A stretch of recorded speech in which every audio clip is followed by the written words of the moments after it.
It was a quiet Easter bank holiday weekend in London, the city enjoying a brief respite.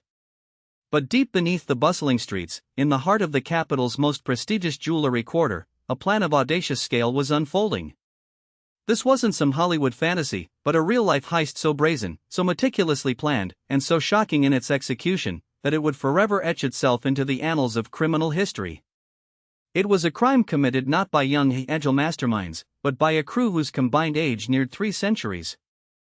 They were grandfathers, old-school villains from a bygone era, determined to pull off one final score. What they achieved would be dubbed the largest peacetime theft in British history, a multi-million-pound disappearing act that left investigators stunned and the world asking, how did they get away with it? And, more importantly, how did they get caught? To truly understand the audacity of the Hatton Garden Safe Deposit burglary, we must first understand its setting.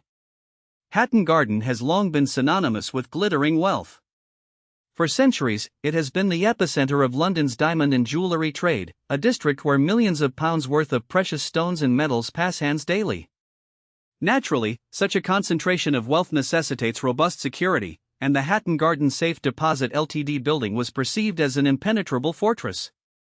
Its vault, situated in the basement, boasted multiple layers of protection, heavy steel doors, sophisticated alarm systems, and thick reinforced concrete walls, seemingly designed to withstand any assault. It was a place where individuals and businesses stored their most valuable possessions, trusting in its formidable defenses. But these defenses, however impressive, were about to be put to the ultimate test by a very particular kind of criminal. Meet the bad grandpas, as they would become infamously known. Brian Reeder, Terry Perkins, Daniel Jones, and John Collins were not novices. They were seasoned career criminals, veterans of countless burglaries and robberies, their lives a tapestry woven with threads of daring heists and time spent behind bars. Reeder, with his distinguished white hair, was a notorious figure linked to the infamous Brinks-Mat robbery decades prior. Perkins, equally experienced, was a gruff, old-school villain. Daniel Jones, younger but no less committed, was fiercely loyal. And Collins, the driver and lookout, completed this extraordinary quartet. They were, in essence, the last of a dying breed, men who operated with a certain honor among thieves, but whose thirst for one last major score still burned brightly. They saw the Hatton Garden Safe Deposit as a final, glorious challenge, a chance to prove they still had what it took, to secure a comfortable retirement, and to cement their legendary status within the underworld. They meticulously planned, acquiring specialist tools, conducting careful surveillance, and studying the building's vulnerabilities with the patience only decades of experience could provide. The stage was set, and the chosen moment arrived on the evening of Thursday, April 2, 2015, the start of the 4-day Easter bank holiday weekend. With most of London shutting down, the criminals saw their window of opportunity. Posing as gas engineers, they gained entry to the building itself through a side door, bypassing the initial security with ease. They then disabled the lift, rappelling down the shaft into the basement to avoid detection. Their target was the vault, and to reach it, they needed to breach a formidable concrete wall, 2 meters thick, reinforced with steel. Armed with a heavy-duty Hilti DD350 core drill, they began their painstaking work, methodically boring a series of holes into the reinforced concrete.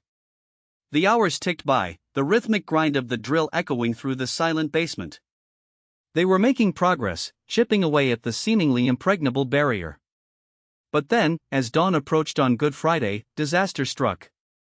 A critical piece of equipment failed, an integral part of their hydraulic core drill becoming unusable. With the wall only partially breached in time running out before the building might be occupied again, the gang faced a turning point. Frustration mounted, tempers flared, and for a tense moment, it seemed their audacious plan might crumble. They were forced to retreat, leaving the gaping holes in the wall, their dreams of untold riches hanging by a thread. But these were no ordinary men, they were hardened by a lifetime of crime. The allure of the treasure within was too strong to simply walk away. They decided they would return. And return they did, barely 24 hours later, having quickly sourced replacement equipment. On Saturday night, with renewed determination, they descended back into the vault. This time, their efforts paid off. The drill bit through the final layers of concrete and steel, creating a gaping hole large enough for the smallest member of their team to squeeze through. What awaited them inside was a veritable treasure trove. Over the next several hours, they ransacked 73 safe deposit boxes, meticulously emptying them of their contents. Gold bullion, diamonds, rare gemstones, designer watches, wads of cash, the haul was immense, estimated to be worth anywhere from 14 to 25 million pounds. They worked methodically, filling large wheelie bins with their ill-gotten gains before making their exit, confident they had pulled off the perfect crime. The discovery of the burglary didn't happen until Tuesday morning, when staff returned after the long holiday weekend. The scene was one of utter disbelief. A cavernous hole in the vault wall, hundreds of empty safe deposit boxes strewn across the floor. The alarm system, somehow, had failed to alert the police, and the scale of the theft immediately captured national attention. What followed was one of the most extensive police investigations in British history, dubbed Operation Magenta. Despite their experience, the old gang had made critical errors. They had left a trail of forensic evidence, including DNA and fingerprints, at the scene. Their movements were captured on CCTV cameras around Hatton Garden, revealing their distinctive mannerisms and even their vehicles. Perhaps most crucially, the police had an ace up their sleeve. Through careful intelligence gathering and, it would later emerge, a hidden listening device in John Collins' car, investigators were able to record the gang's boastful conversations. These recordings, a goldmine of incriminating evidence, captured them discussing the spoils, arguing over the division of the loot, and openly implicating themselves in the audacious heist. These were not the silent, shadowy figures of their own legend, but fallible, even petty, old men whose greed and arrogance ultimately betrayed them. On May 19, just over 6 weeks after the burglary, the core members of the gang were arrested. The trials that followed captivated the nation, offering a rare glimpse into the workings of a sophisticated criminal enterprise. Brian Reeder, Terry Perkins, Daniel Jones, and John Collins, along with several accomplices, were ultimately convicted and handed lengthy prison sentences. The average age of those jailed was 60, with Reeder being 76 at the time of his conviction. It was a stark reminder that even a lifetime of crime eventually catches up to you. While some of the stolen valuables were recovered, a significant portion, estimated to be well over £10 million, remains unaccounted for to this day, sparking endless speculation about its whereabouts and who might have benefited from it.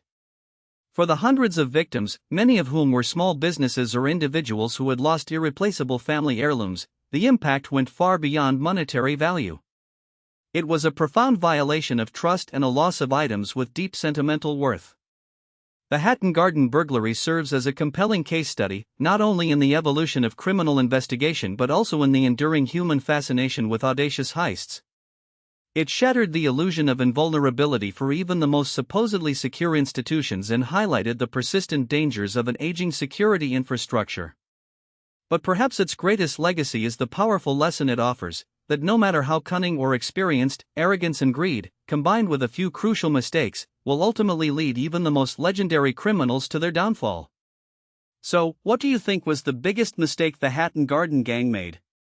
Was it their arrogance, the forensic evidence, or the police surveillance? Let us know in the comments below.